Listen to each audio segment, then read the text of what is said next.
Sinfloro Perú se complace en presentar el lanzamiento oficial de Repensar la Propiedad, una solución a la informalidad adaptada a las necesidades de la gente, con la autoría de Horacio Gago Prialé, doctor en Derecho por la Universidad Pontificia Comillas de España y abogado, autor y docente por la Universidad Católica del Perú. Esta noche nos acompañarán en el panel Manuel Rodríguez Cuadros, ex canciller del Perú, y Celso Campilongo, vicedecano de la Universidad de Sao Paulo, Brasil. No olviden que ya pueden encontrar la versión digital de Repensar la Propiedad en amazon.com. A continuación, le vamos a dar pase a Horacio. Pueden entrar al link que ven en pantalla o al link que pondremos al finalizar esta transmisión en vivo en Facebook Live de Sinfloro para comprar el libro. A continuación, vamos a darle paso a Horacio Gago Prialé, autor del libro Repensar la Propiedad. Muy buenas noches, Lilian, desde Sao Paulo. Muy buenas noches, queridos amigos que nos acompañan esta vez, este viernes 6, en el lanzamiento de Repensar la Propiedad. Para mí es un privilegio estar con ustedes a través de la plataforma Sinfloro, a la cual debo agradecer sumamente, y en particular a la producción de Lilian Schiappapietra, quien ha trabajado todas estas semanas para conseguir que este lanzamiento sea una realidad del ebook en amazon.com del libro Repensar la Propiedad. Estoy muy contento, han sido años de trabajo y por supuesto también por contar con este excelente panel de comentaristas, el ex canciller peruano, el embajador Manuel Rodríguez Cuadros, y el vicedecano de Derecho de la Universidad de Sao Paulo, el doctor Celso Campilongo, un jurista connotado brasileño. Sin más, yo iniciaré las láminas de presentación de Repensar la Propiedad, pidiendo que por favor las incluyan en la pantalla. Por favor.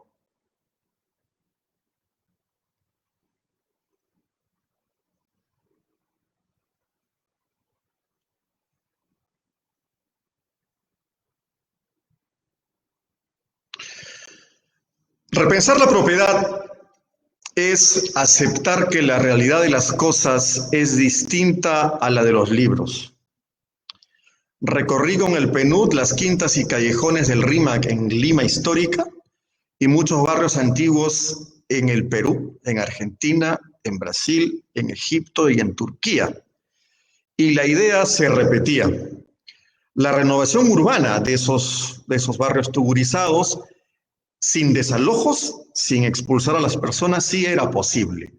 El gran reto era cómo, y la gran pregunta era por qué no se había hecho antes.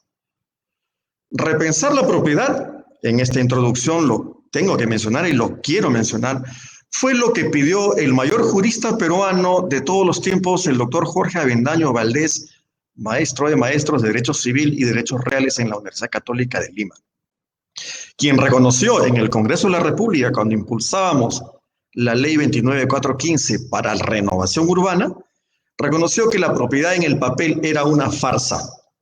Y también fue lo mismo que me explicó mi maestro, el doctor Valle de Goytisolo, en España, a quien se le debe sin duda alguna el rescate del principio foral. Lo que no está escrito en la carta lo está en la costumbre. Standum est chartae y standum est consuetudine. Muy bien. Con estas palabras quiero dar inicio a esta formidable ocasión de poder comentar el libro que me tomó varios años de investigaciones a mí y a mis colegas en el proyecto de desprecarización de la propiedad del PNUD en Lima y en ciudades del Perú, a mí y mis colegas con los que viajamos a Buenos Aires y también viajamos a varias ciudades brasileñas y a Estambul en su momento, con esta marcada vocación de investigar por qué los barrios históricos se encontraban abandonados y tugurizados, y si esto era un fenómeno particular de nuestros países, por ejemplo, el Perú y sus ciudades, o si también era algo que podía ocurrir en otras latitudes. Y la verdad es que sí existía en otras latitudes este problema. Y que el paradigma de la renovación, curiosamente, pasaba por la expulsión de los moradores y de los detentadores de la posesión. En esa medida, nos preguntábamos si es que esa leyenda negra que se recogió con una frase de nada menos que de Carlos Marx, que decía que el proletariado lumpen, no renovaba o no ayudaba. La leyenda negra, demostramos y vimos en la realidad de las cosas que era eso, una leyenda. Una leyenda en la medida en que los primeros interesados, los primeros deseosos de apostar por la renovación urbana eran las propias personas que moraban en esos tugurios. Y que la causa del abandono no era el descuido ni la poca o mucha cultura de estos grupos de personas y de ciudadanos de los barrios antiguos, sino la inexistencia de propiedad, la precarización de la propiedad. Eso es a lo que nos hemos abocado estos años de investigación, y la luz la ve este libro, Repensar la propiedad. Debo mencionar las premisas para repensar la propiedad. Premisas. La primera, sin duda, es que no existen derechos absolutos. La propiedad no es un derecho absoluto porque no hay derechos absolutos. Los derechos están al servicio de la sociedad, y la convivencia y el bien común y el interés general se amoldan a través de las leyes para que tanto las libertades como la posible igualdad de los ciudadanos sea posible. En esa medida, los derechos tienen que ser regulados. La idea de que la propiedad es un derecho absoluto no es cierta. En esa misma medida, otra premisa, podemos afirmar que no existen derechos naturales de carácter económico. La anterior lámina todavía, Lilian, por favor. No existen derechos naturales de carácter económico. Los derechos naturales y el de la propiedad, el derecho de propiedad, es un derecho construido. Es un derecho construido. Probablemente podamos debatir este extremo y esta naturaleza, pero la manera como se debe enfocar en el siglo XXI el abordaje para la masificación y la democratización y la modernización de la propiedad pasa por concebir un sistema que va a ser un sistema siempre creado por instituciones y creado por leyes y como parte de políticas de Estado. En tercer lugar, como premisa, tenemos que la propiedad es un derecho económico con función social, por supuesto. Como todo derecho y como todo ejercicio de la sociabilidad del ser humano, está inserto en un entorno social. Y en esa medida, el derecho de la propiedad es una inserción de carácter económico en ese mundo social. La función social de la propiedad es algo inherente al concepto mismo de ese derecho. No puede ser que un tugurio en una calle esté derrumbándose y no solo atente contra la seguridad física de las personas o los transeúntes, que de hecho es ya un atentado contra la función social, sino que pueda, por ejemplo, pervertir o subestimar el carácter patrimonial o histórico o monumental de ese eventual monumento. Eso también es cumplir una función social. De hecho, las constituciones, la peruana también, incluye la obligación del Estado de velar por la función social de la propiedad. Y el Tribunal Constitucional ya declaró esta finalidad. Entonces, es muy importante que no es un derecho individual, ni absoluto, ni individualista, sino un derecho volcado a tener función social. Igualmente, insistiré siempre en esta idea de que, como todo derecho, es ambivalente. La propiedad es un derecho ambivalente, tiene una contrapartida. No solamente está dotada de atribuciones, sino también de obligaciones. De esa manera, el ejercicio de la propiedad debe ser un ejercicio responsable. Responsable quiere decir presente, quiere decir cuidadoso. Ese es el punto neurálgico que en teoría hemos logrado entre la orilla del abandono, la precarización de la propiedad y la orilla del repensamiento de la propiedad, construir ese puente que resuelva los problemas.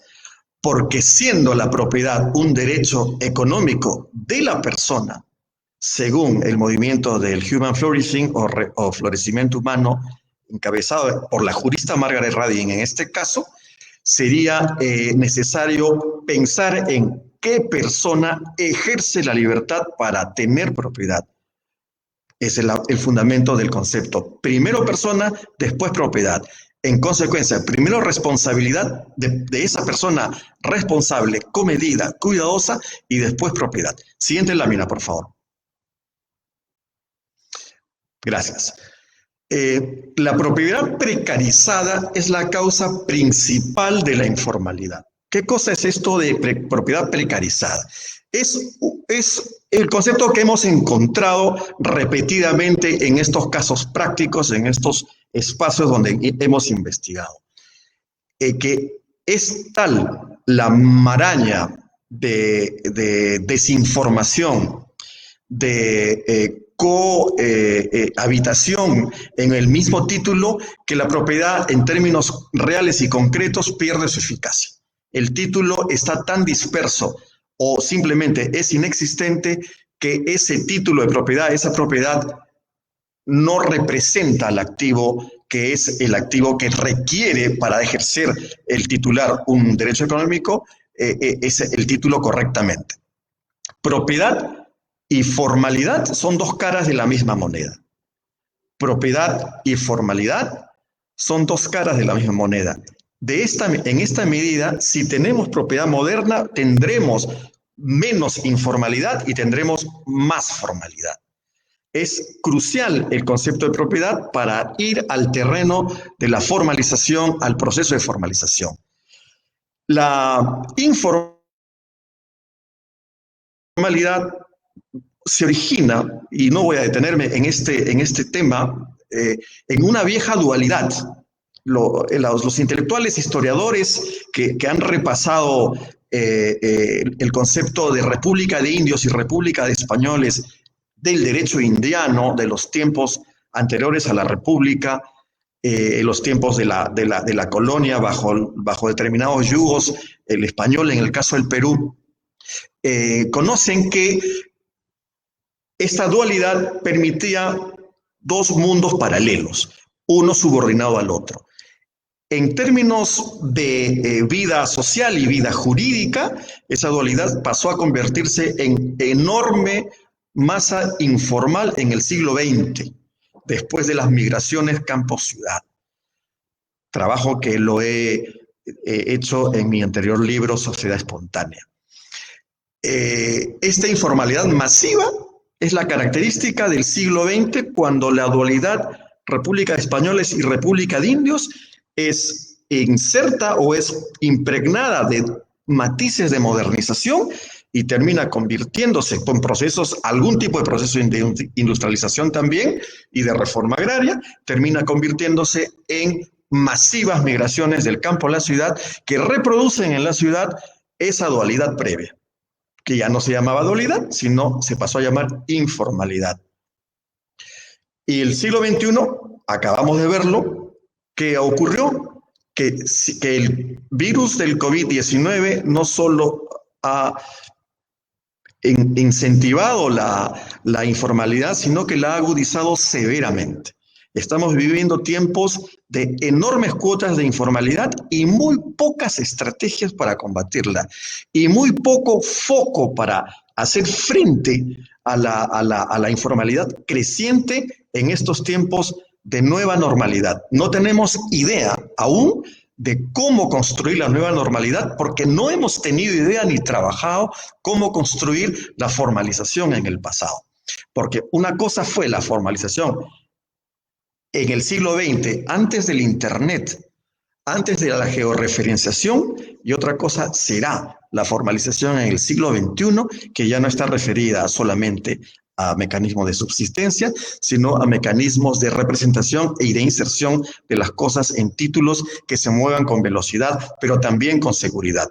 Entonces, la idea de repensar la propiedad es la matriz y la base para la idea de formalizar la economía y la sociedad de nuestros países, empezando por el Perú.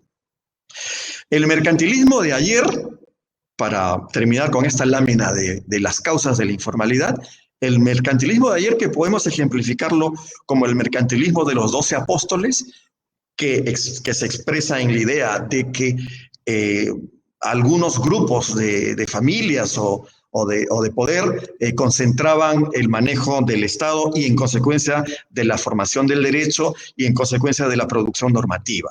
Producción normativa que como mercantilismo, sistema mercantilista que era, servía para el beneficio de intereses privados.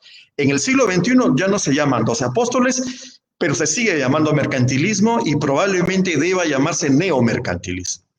El neomercantilismo, que yo lo he tratado de sintetizar en la expresión la puerta giratoria, porque la puerta giratoria, a partir de la aparición del neoliberalismo, a partir del Consenso de Washington, nos sirvió para atraer los mejores cerebros del sector privado y producir regulación y producir economía y producir igualdad y producir mecanismos de redistribución de la riqueza y mecanismos de democratización de la propiedad y también del derecho, sino que esa puerta giratoria fue el mecanismo que sirvió para que el mercantilismo se inserte otra vez en el control del aparato estatal para su beneficio privado.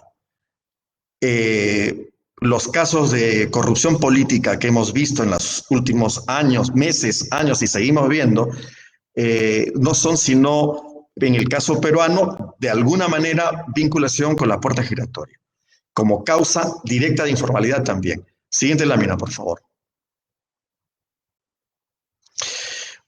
Para coger un tipo de informalidad que es la predial, la del suelo, porque hay informalidad de todo tipo de activos. Hay informalidad del comercio, hay informalidad de la fuerza de trabajo, del empleo, hay informalidad del transporte, que son los instrumentos de movilidad de las personas en los mercados y en las ciudades, hay informalidad del conocimiento, hay informalidad de la creatividad.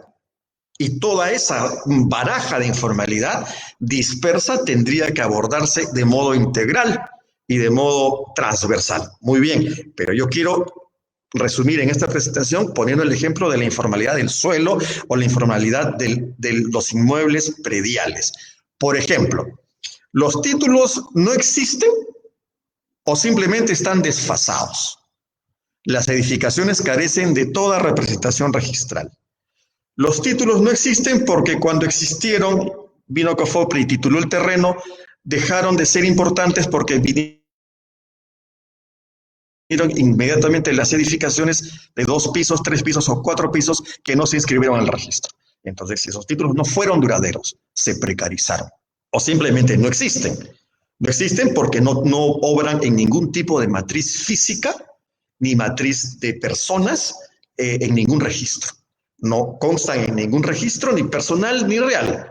Y tampoco constan en ningún sistema de acreditación de propiedad, porque en el Perú el sistema de seguros, que es un sistema más de tipo norteamericano, simplemente no existe para los temas prediales. Por eso, informalidad predial, los títulos no existen o están desfasados. De ahí repensar la solución. La informalidad impide que la propiedad se inserte económica y socialmente en la dinámica de desarrollo. Esto casi es una verdad en sí misma, ¿no? La informalidad hace imposible que el derecho económico de propiedad pueda activar tanto la economía como la sociedad. Y esa activación replicar en una dinámica de desarrollo, que en la teoría de Amartya Sen sería en una dinámica de ampliación de libertades positivas, en una dinámica de ampliación de capacidades reales de las personas. Muy bien, mientras más informalidad hay, menos libertad efectiva y positiva tendrán las personas y sus grupos de familia. Finalmente, el abandono masivo el abandono masivo de la propiedad, porque resulta que ya no está referida a las personas, sino a la libertad abstracta, individualista. El abandono masivo demuestra que se necesita una propiedad responsable. Es tal el nivel de abandono que con decirles que los estudios que hicimos en el caso del RIMAC, el 98% de las partidas registrales tenían alguna dosis de abandono efectivo por parte de los titulares nominales. Ese abandono, es decir, no quiero utilizar ningún adjetivo, esa displicencia o simplemente ese descuido que implica un abandono y en términos físicos una tuburización, un derrumbe de la casa o de la casona, hacen necesaria la idea de una propiedad responsable. Una propiedad que tiene un rostro al cual atribuirle las responsabilidades de ese derecho ambivalente que es la propiedad. Un rostro claro e identificado para exigir las obligaciones que se derivan de ella. Es fundamental tener el título y la cosa, el predio en este caso, absolutamente claros para poder hacer los reclamos correspondientes, ya sea desde la autoridad, ya sea desde la autoridad judicial, o ya sea desde el mercado, o ya sea desde los bancos. Siguiente lámina, por favor. Repensar la propiedad permitirá repensar el registro también, y este es un tema álgido. Desde el primer Código Civil en el caso del Perú, en 1882, pasando por el siguiente, que fue el Código Alemán, y el último, el Código de 1984. Estos tres códigos civiles no resolvieron el tema de si la propiedad para ser transferida debía ser obligatoriamente registrada. Prefirieron dotar a la propiedad registrada de una serie de atributos superiores a la propiedad no registrada. Eso en una lectura de sociología del derecho o en una lectura de derecho y desarrollo no es otra cosa que mantener esa dualidad de que los que pueden registrar, registren y se beneficiarán del acceso al registro y todas las ventajas que trae tener la propiedad saneada, y los que no registran, bueno, pues se defenderán como puedan, con un derecho débil o frágil. Eso se dio en el primer código, en el segundo código y en el tercer Código Civil. El registro público, en esa medida, el registro de propiedad, pasó a reflejar las condiciones que el Código Civil requería para hacer de una propiedad no obligatoria. Este es un tema muy serio que tenemos que saber abordar mucho. Además, porque en alguna ocasión pudimos constatar que era el registro de la propiedad el que precarizaba por los criterios discrecionales, la alta discrecionalidad del funcionario público llamado registrador. Es interesante, y esto en el Brasil no es necesariamente así, tampoco en España. Los registradores en el Perú ganan un sueldo, son funcionarios públicos. Sí, en los registradores en España y en otros países ganan un arancel en función de lo que inscriben. El incentivo en el Perú no existe para inscribir. En el Perú existe un incentivo para bloquear el registro, porque el registrador se hace menos problemas observando o tachando los títulos. Esto es muy grave. No acompaña ni a la seguridad jurídica ni a la velocidad del comercio. Repensar el registro, repensar la propiedad, entonces va a suponer repensar el registro también. Siguiente, las tecnologías digitales deben usarse para crear títulos duraderos y ciertos. Las tecnologías digitales son imprescindibles, pero como son tecnologías, son instrumentales para un fin. El fin es darle claridad y seguridad y durabilidad a los títulos. Bienvenidas todas las tecnologías, bienvenidas las formas de georreferenciación nueva que puedan existir con estas. bienvenidas en las formas de captación de los límites, de los linderos y de la georreferenciación con nueva cartografía. Esto es fundamental. En esa medida, y también es necesario construir la propiedad bajo nuevos principios. El principio de habitabilidad, este es un concepto, me podría extender, por supuesto, que tiene mucho que ver con una formalización realista. Para formalizar lo que es informal ahora,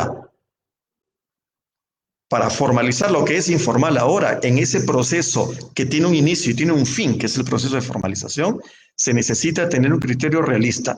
Lo que es habitable debe pasar la raya, lo que es inhabitable no.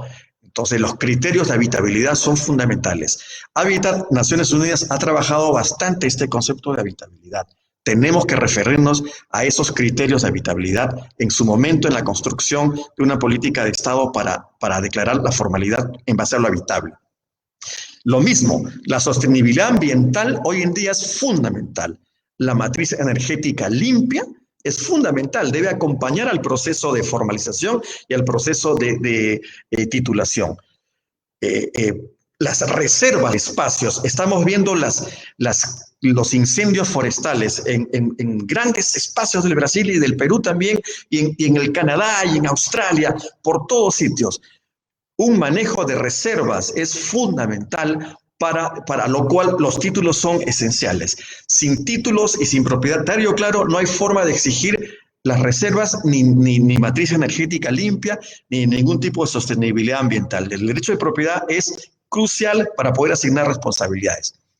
El distanciamiento social, los nuevos criterios que surjan a partir de este concepto van a tener que involucrarse en un contenido económico y jurídico, y eso debe ser representado en el título de propiedad.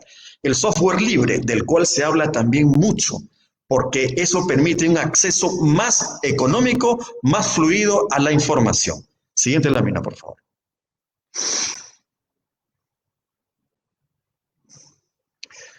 El sendero de la propiedad lleva a la seguridad, no a la hipoteca impagable. Y en esta lámina, y en este libro, y en este trabajo, yo estoy evidentemente refiriéndome al sendero de la propiedad del siglo XXI, que ya no es el sendero del siglo XX.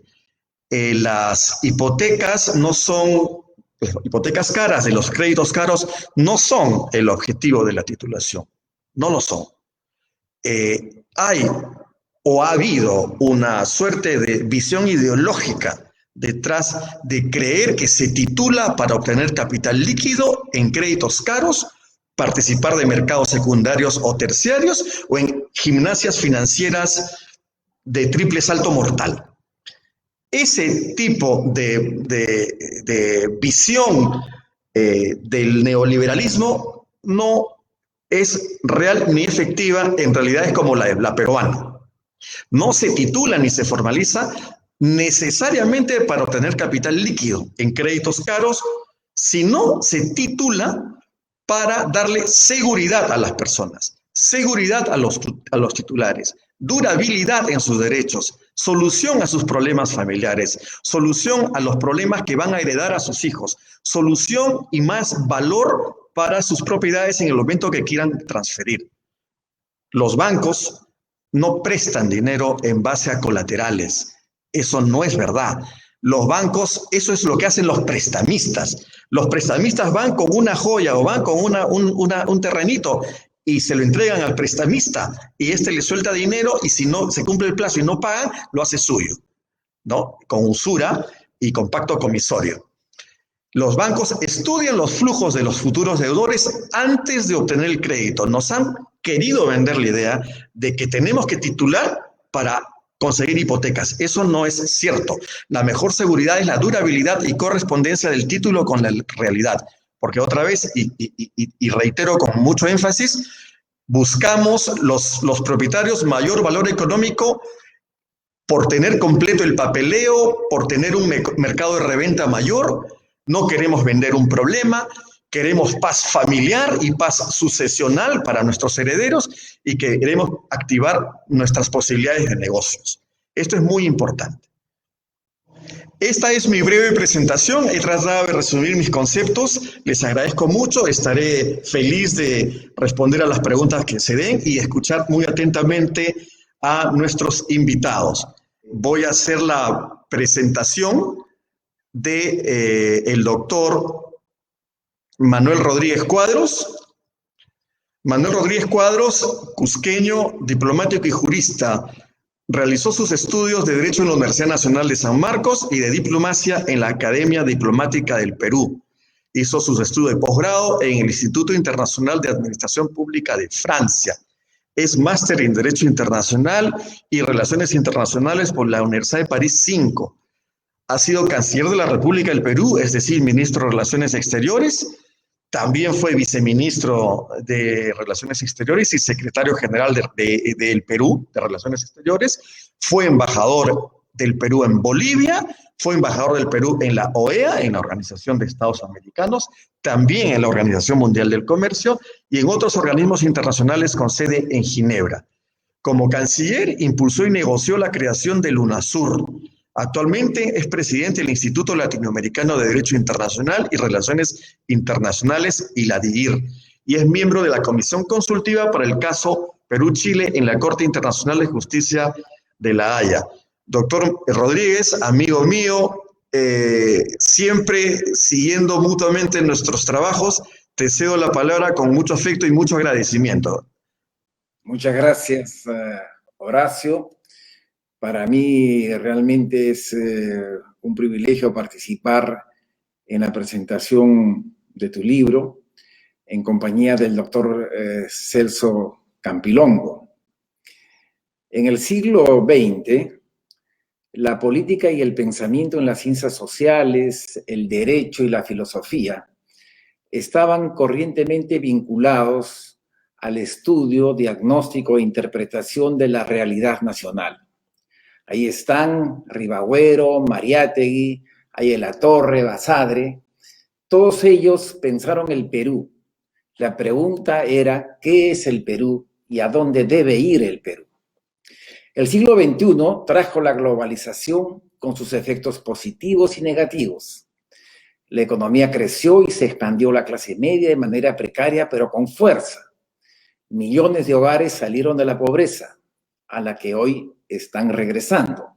Al mismo tiempo, el Estado se desestructuró, se volvió mínimo en el ejercicio de sus competencias para propender el bien común y se estableció una relación Estado-mercado que generalizó la corrupción. La desigualdad creció y bienes públicos como la salud, la educación, la vivienda, la seguridad se precarizaron. La COVID-19 ha mostrado el grado exacerbado de estos efectos negativos y del equívoco de las estrategias nacionales de desarrollo.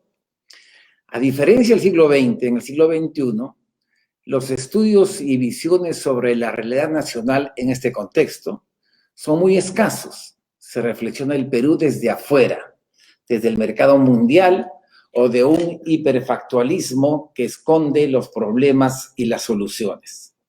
Las excepciones son pocas. Desborde popular y Crisis del Estado de José Matos Mar es quizás el referente desde la sociología más importante para entender la evolución de la sociedad peruana en el siglo XXI. El libro que hoy presentamos de Horacio Gago Prialé, Repensar la propiedad, propuesta para formalizar de raíz el Perú y América Latina, se ubica por méritos propios en esta pequeña isla de las reflexiones más relevantes sobre el problema peruano en los últimos años. Busca interpretar el Perú a partir de la evolución de la informalidad durante las últimas 4 décadas. Podría pensarse que analizar el Perú desde la informalidad y la propiedad puede ser un sesgo muy sectorial, no representativo de la vida nacional. Pero no es así. Horacio Gago grafica de manera contundente las relaciones que existen entre el Perú real y el Perú informal, entre la economía nacional y la economía informal, entre el derecho formal del Estado y el derecho que surge de las costumbres de la sociedad espontánea. lo que demuestra su centralidad en el problema nacional.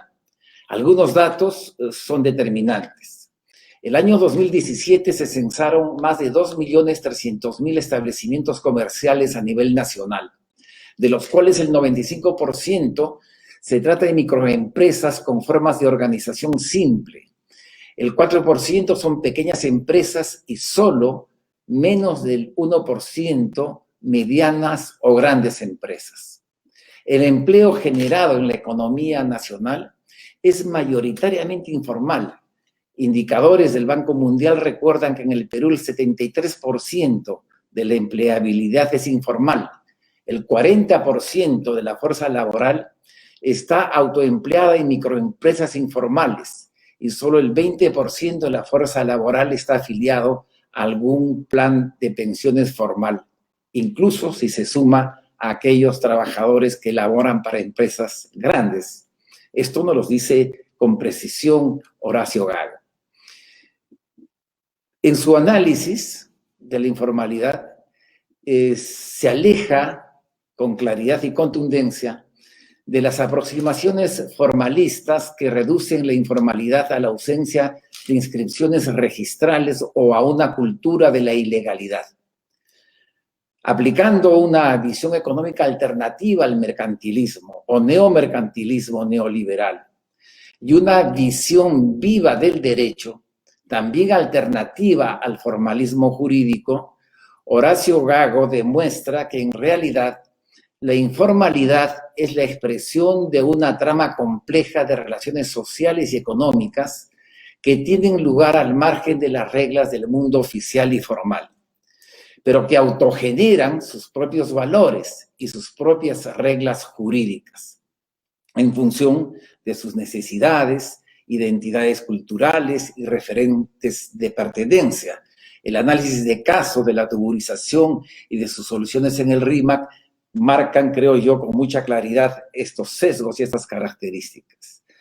Por eso, para Horacio, el rasgo esencial de la informalidad no sería ni la ilegalidad ni la ausencia de regulación, más bien la desconexión del mundo jurídico y de la economía formal.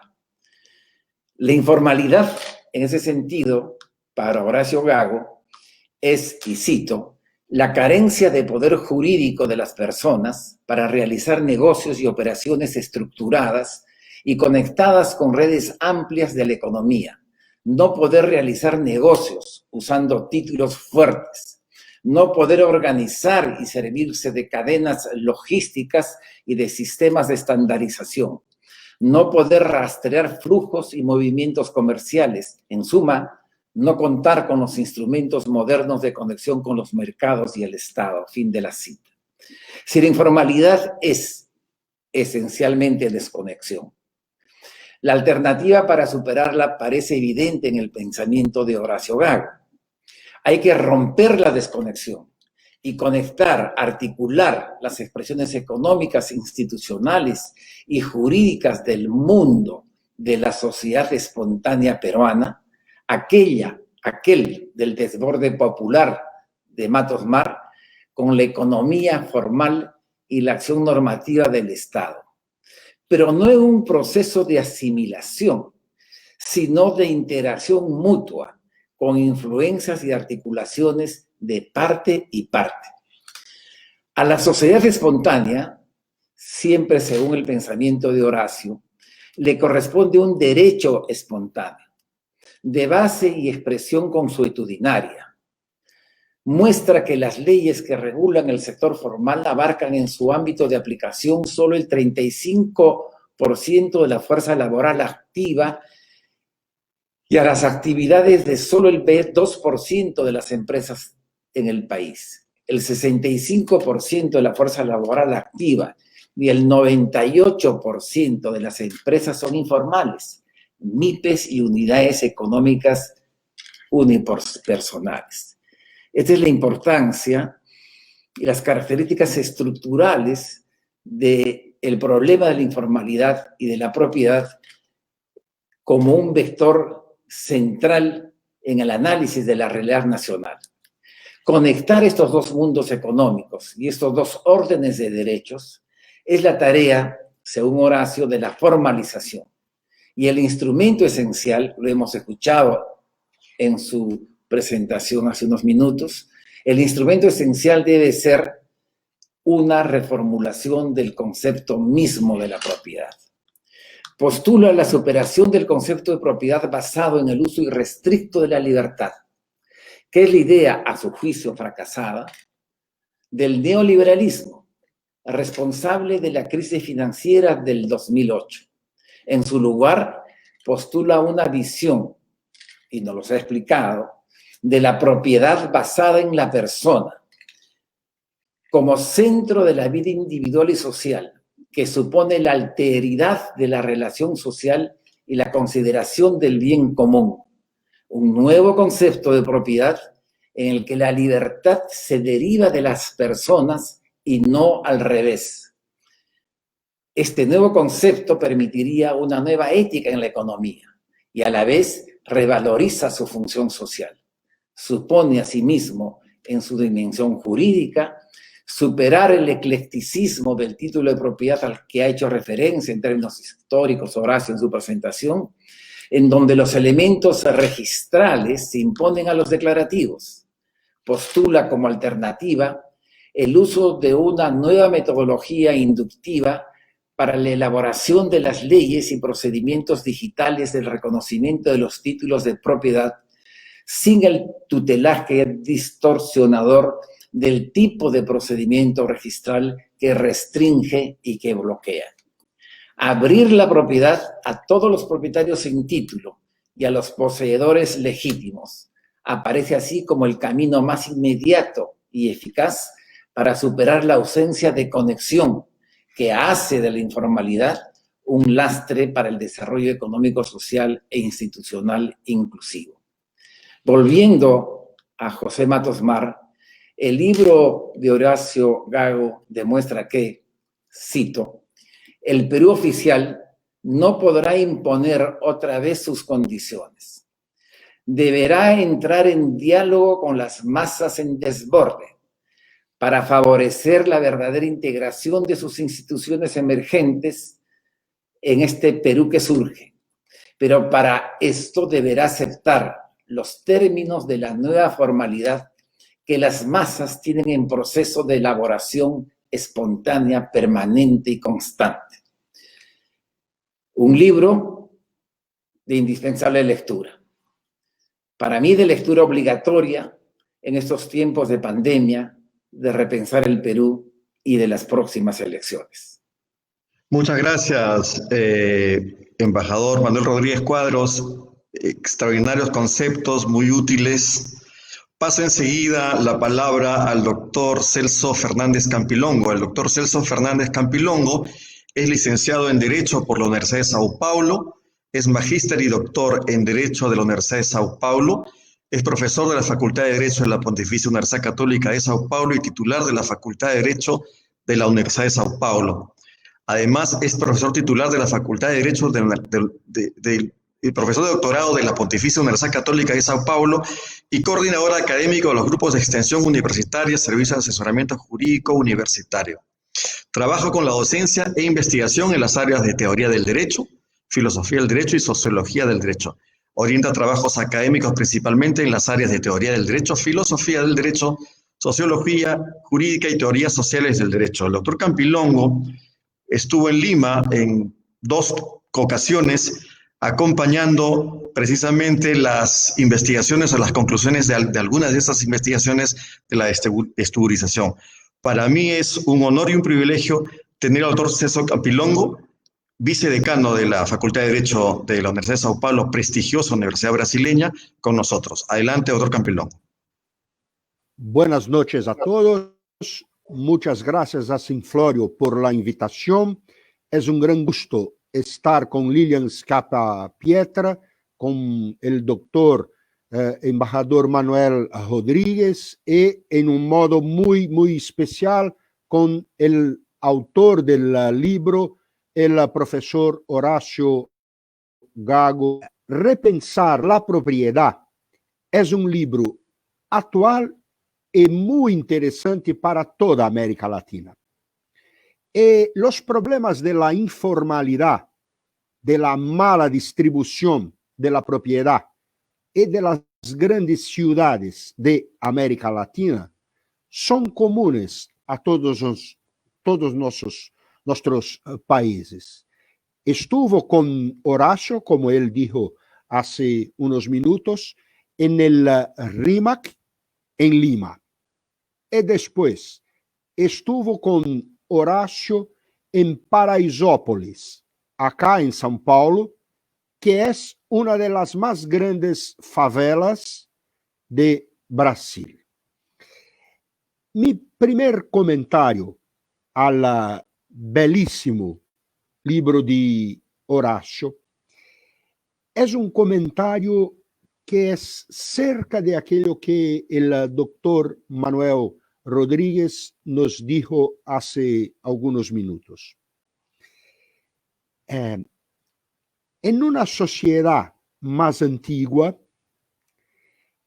la propiedad tenía un papel, un rol muy vecino a los otros ámbitos de la vida social, a la economía, mas también a la política, al derecho, en modo que la posesión, la propiedad material de los inmóviles tenía un rol fundamental para definir la posición del individuo en la estratificación social.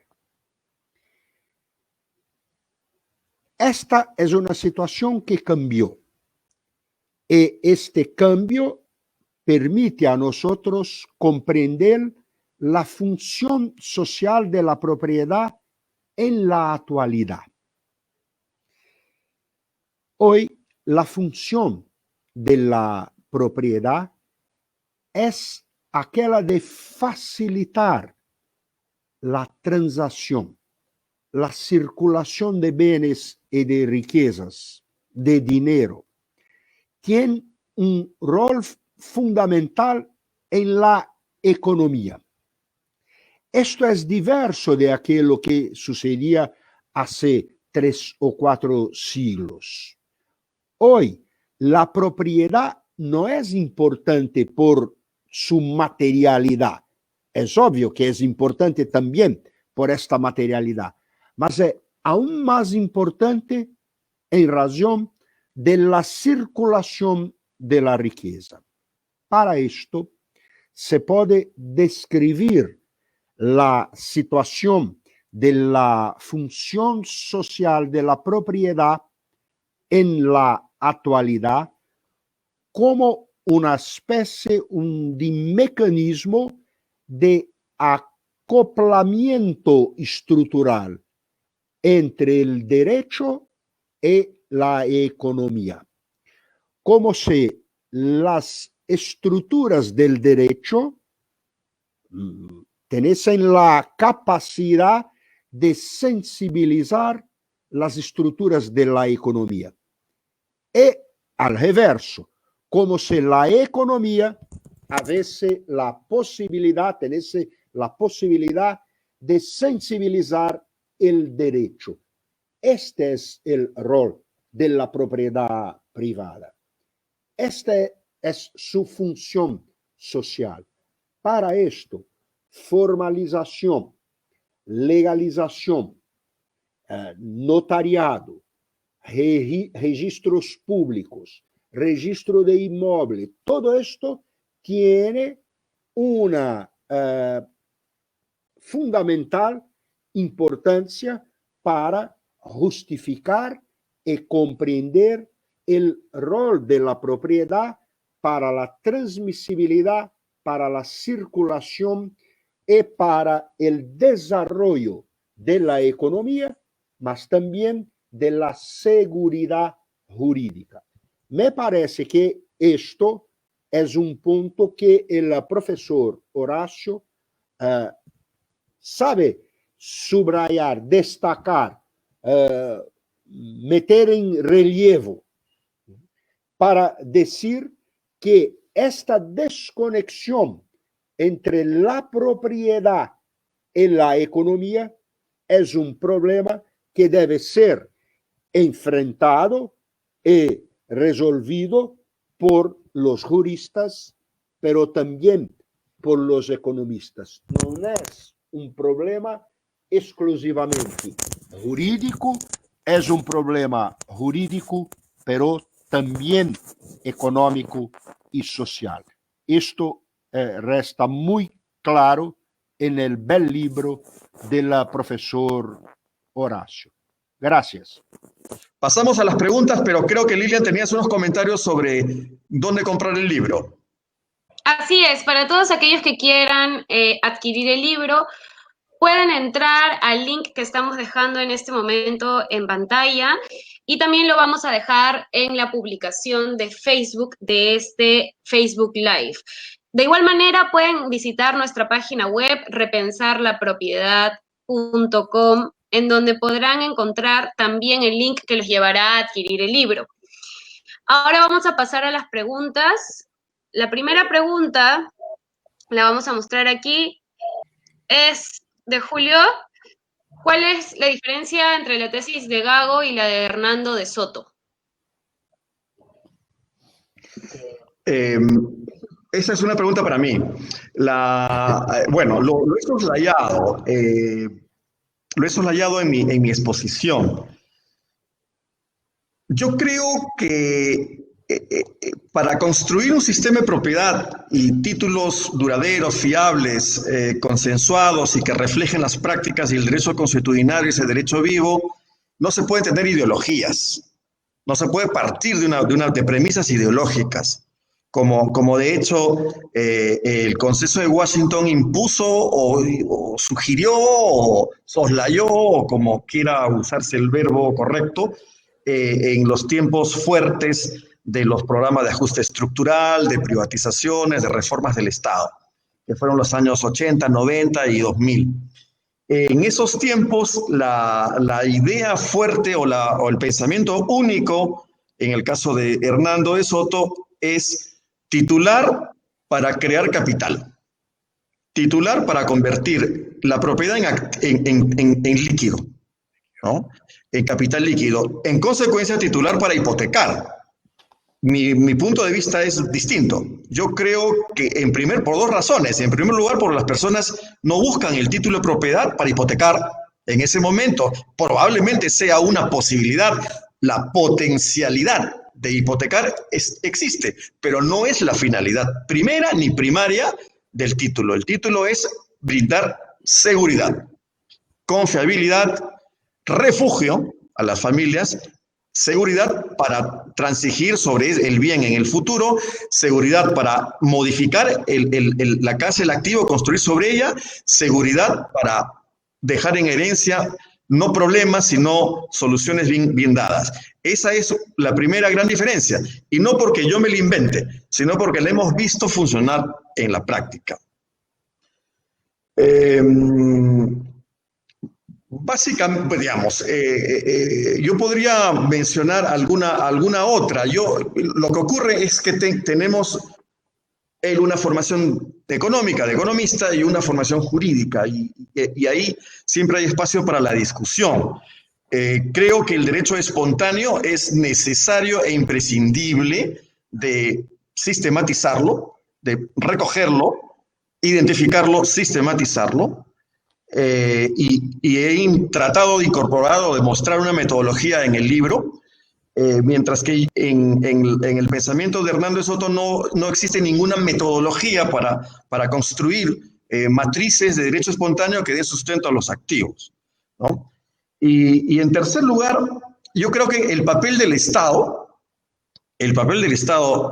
en tiempos pretéritos del neoliberalismo y en tiempos actuales de transición hacia otras formas de regulación y de intervención estatal, y en tiempos posteriores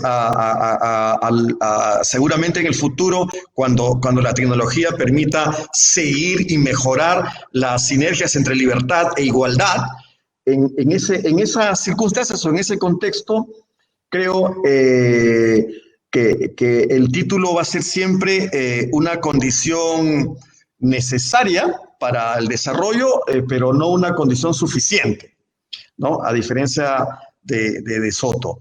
Me apoyo en las tecnologías, sí, por supuesto, en el registro real, que hay que saberlo georreferenciar, y fundamentalmente en la construcción de confianzas. La construcción, si no podemos construir confianza, no hay manera de ir a una formalización mágica, no hay varitas mágicas.